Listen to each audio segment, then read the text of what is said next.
කුඩා කාලේ ඉඳලා මට මැහුම් නිර්මාණ හැකියාව තිබුණා. ඉතින් මම විවිධ පාඨමාලා තුලින් ඒක වැඩි වර්ධනය කරගත්තා.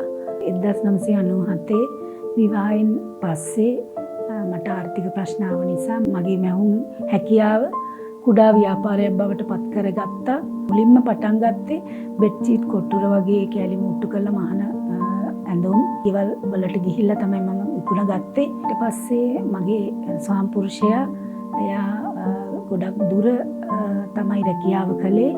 ඒ කරනකොට මගේ පවුලෙන් එයා ගොඩක් ඈත් වෙලා හිටිය නිසා එයා තීරණය කළා රැකියාවෙන් අයින් වෙලා අපිත් එක්ක මේ ව්‍යාපාරයට සම්බන්ධ වෙන්න.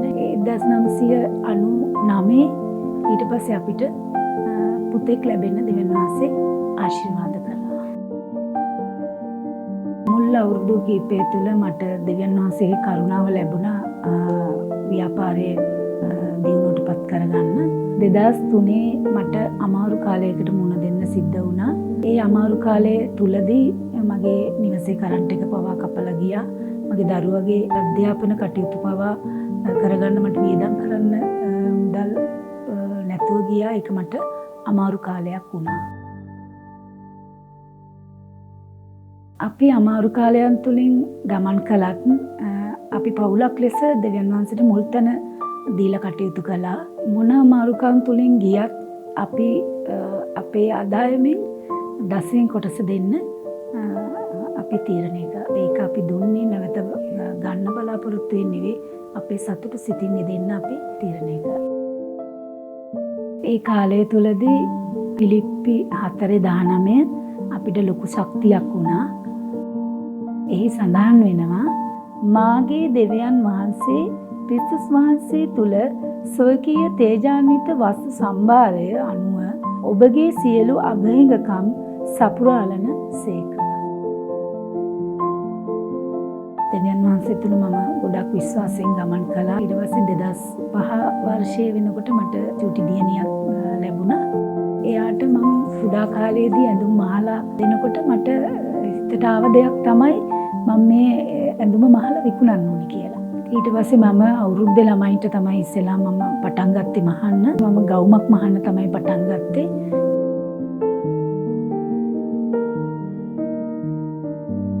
එතනින් තමයි මගේ ආරම්භය ඒ ව්‍යාපාරයේ වැඩි දියුණු කිරීමේ ආරම්භය ඇති වුණේ.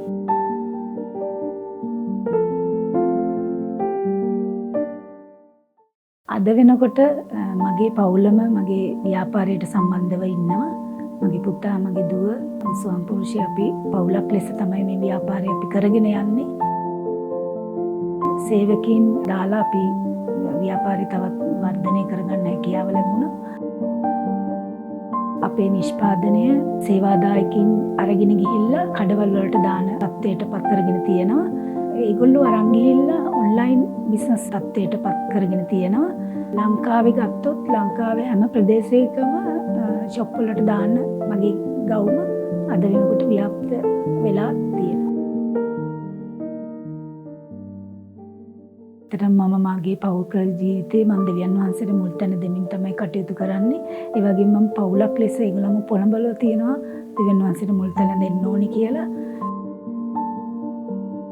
ඇත්තටම දෙවියන් වහන්සේට අපි ස්තුතිවන්ත වෙනවා. ඒ කාලේ අපිට දෙවියන් වහන්සේ විශ්වාසවන්තකම තුල ඒ වගේම සැපීම තුල ගමන් කරන්න දෙවියන් වහන්සේ කරුණාව දුන්න නිසා.